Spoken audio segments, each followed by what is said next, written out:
A gente segue por aqui, te contando que o papado de Francisco ficou marcado pela contradição entre duas correntes da Igreja Católica. Uma, a de Francisco, que buscou se adaptar às mudanças do mundo contemporâneo, e outra, mais conservadora, que defendeu a manutenção dos dogmas e das tradições da Santa Sé.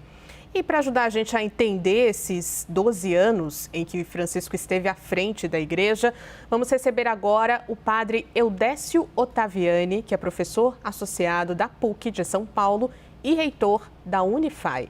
Muito boa noite, bem-vindo, professor. Queria começar perguntando o seguinte: Francisco foi o primeiro sacerdote do continente americano, estava falando sobre isso aqui agora há pouco, a ocupar esse cargo de papa. E era latino ainda por cima. Quais são as contribuições que o papa levou da nossa região aqui da América do Sul para o Vaticano? Bem-vindo, boa noite. Boa noite, Juliana. Boa noite, espectadores. Primeiramente, queria só retificar, meu nome é Edélcio, né? Padre Edélcio, e também não sou mais o reitor do Centro Universitário Assunção Unifai. Eu fui o reitor, mas sou professor do programa de pós-graduação em Teologia da PUC São Paulo. Sobre o que você me apresenta, Juliana, como questão, penso que o mais importante é saber que o cardeal Bergoglio, então agora Papa Francisco, quando foi nomeado, ele foi o presidente da redação, né, da comissão de redação do documento da Quinta Conferência dos Bispos Latino-Americanos.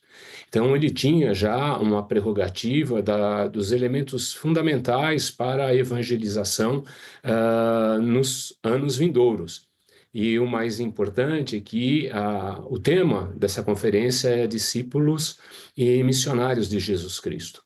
Então, essa prerrogativa é muito importante e o Papa a leva também para o Vaticano e, obviamente, se colocando numa perspectiva que nós dizemos hoje, sinodal, porque as conferências latino-americanas, né, dos bispos, ela tinha essa perspectiva sinodal, quer dizer, caminhar em conjunto, onde o Papa é aquele que está à frente, mas ele ouve todos os pares, né?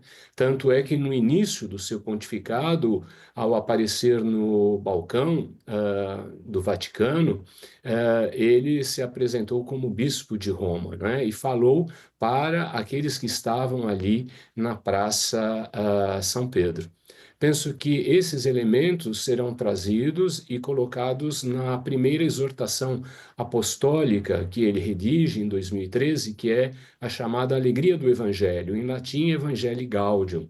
E ali ele traz também contribuições de outras conferências do mundo todo, na perspectiva de auxiliar a igreja a responder aos desafios do mundo atual e ver como é que ela poderia ser mais fiel às prerrogativas do Evangelho, aos ensinamentos de nosso Senhor Jesus Cristo. Vou chamar os meus colegas também para essa conversa. Pedro Venceslau aqui com a gente. Professor, uma curiosidade. Qual a idade mínima e a idade máxima para um cardeal poder estar entre os, entre aspas, candidatos a Papa? Olha, penso que a máxima é 75 anos, né? Depois aí ele pode continuar, né, participando, mas ele não pode mais ser eleito, não é? E também para eleger 75 anos.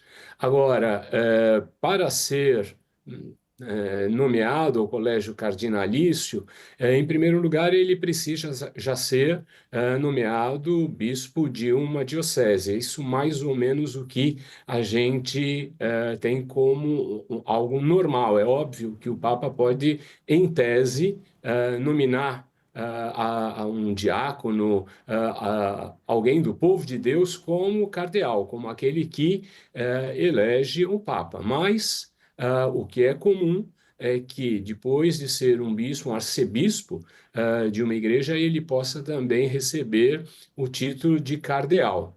E aí, sendo cardeal, ele pode fazer parte do colégio cardinalício. Lourival Santana com a gente aqui também. Adelcio, nas últimas décadas, as igrejas evangélicas têm crescido muito no Brasil e tomando o espaço da igreja católica. Qual você acha que deve ser a estratégia da igreja católica para recuperar esse espaço perdido no Brasil e em outros países também? Olha, eu penso que, na perspectiva do Papa Francisco, não se trata de disputa de espaços, mas se trata de estar presente ali onde o evangelho se faz necessário. E, nesse sentido, eu penso que o espaço perdido, talvez, que a gente possa dizer da Igreja Católica, seja nas periferias. Ali onde a Igreja Católica, na década de 70, estava muito presente, 70 e 80, através das comunidades eclesiais de base. Com o tempo, as comunidades foram muito criticadas, e, sobretudo, no pontificado do Papa João Paulo II. E houve, então, uma centralização da igreja, voltando-se mais para as paróquias e, de alguma forma, relegando a um segundo plano essa presença nas comunidades eclesiais que estavam nas periferias e muitas delas nas favelas também. E esta perspectiva foi tomada a peito pelo Papa Francisco, dizendo é preciso uma igreja em saída, voltar de novo lá onde as pessoas têm mais necessidade. E penso que este é um ponto no que diz respeito à Igreja Católica, mas também um ponto hoje muito discutido é que há uma estrutura mais ágil das igrejas evangélicas, pentecostais, sobretudo, no sentido de se fazer presentes nas periferias. Então, ali, um pequeno espaço pode ser o espaço para iniciar uma comunidade, para alguém tomar a frente dessa comunidade. Ele não precisa de uma longa formação, como no caso da Igreja Católica, onde se pede 7 anos de uma formação para formar um padre. Então, essa agilidade dessas comunidades faz com que elas estejam mais presentes e se multipliquem muito mais facilmente do que uma comunidade eclesial nesses espaços. Então, isso é algo que a igreja vai também ter que pensar, como ser mais ágil, como poder estar mais presente ali onde a carência é maior. E a gente sabe que as comunidades evangélicas têm crescido muito mais nas periferias e nos bairros mais pobres. Agora, professor, o senhor dedicou grande parte da sua produção acadêmica à teologia da libertação. Queria entender qual era a relação do Papa com essa maneira de observar a fé católica e até onde essa corrente ganhou força dentro da gestão, durante a gestão do Papa Francisco. Bom, a teologia da libertação, ela foi, de alguma forma, entenda bem a minha expressão, maldita, quer dizer, disseram mal dela. Mas, na verdade, a teologia da libertação é um pensar teológico que parte da realidade latino-americana. E é fruto também do Concílio Vaticano II, porque são as grandes intuições do Concílio Vaticano II, que se deu entre 1962 e 1965, no sentido de fazer a Igreja passar por um adjornamento, quer dizer, se colocar na ordem do dia e dialogar com o mundo contemporâneo.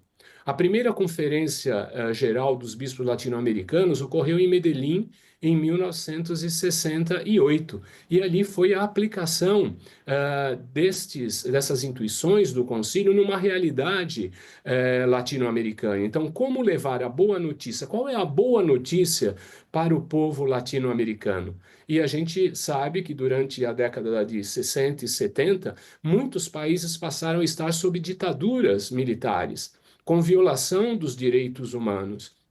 E também começava aí também uma grande desigualdade social. A gente tem aí no final da década de 60 o processo de urbanização e começa os êxodos rurais e a formação das grandes periferias, né, nas grandes cidades e, consequentemente, também no processo de favelização.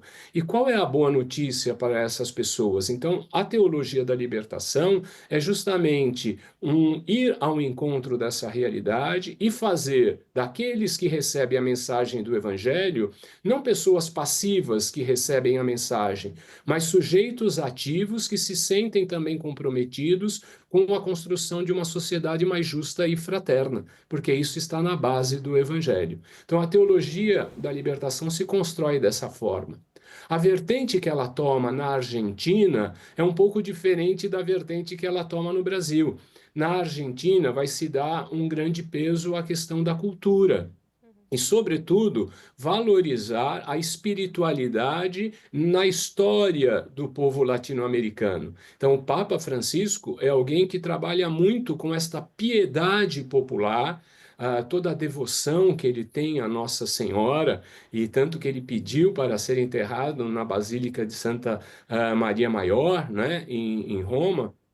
É devido a esta forma de vivenciar, quer dizer, entrar na espiritualidade do povo mais simples, porque ali está a raiz da fé cristã, mas também ao entrar em contato com essa espiritualidade, também perceber as agruras deste povo, as dificuldades deste povo. Então aí há uma união da corrente que se estabeleceu mais no Brasil e em outros países da América Latina, com esta corrente que também é uma corrente da teologia da libertação, mas que a gente denomina de teologia do povo, porque valoriza uma noção muito importante do Concílio Vaticano II, que é a noção de povo de Deus. Todos os batizados fazem parte do povo de Deus.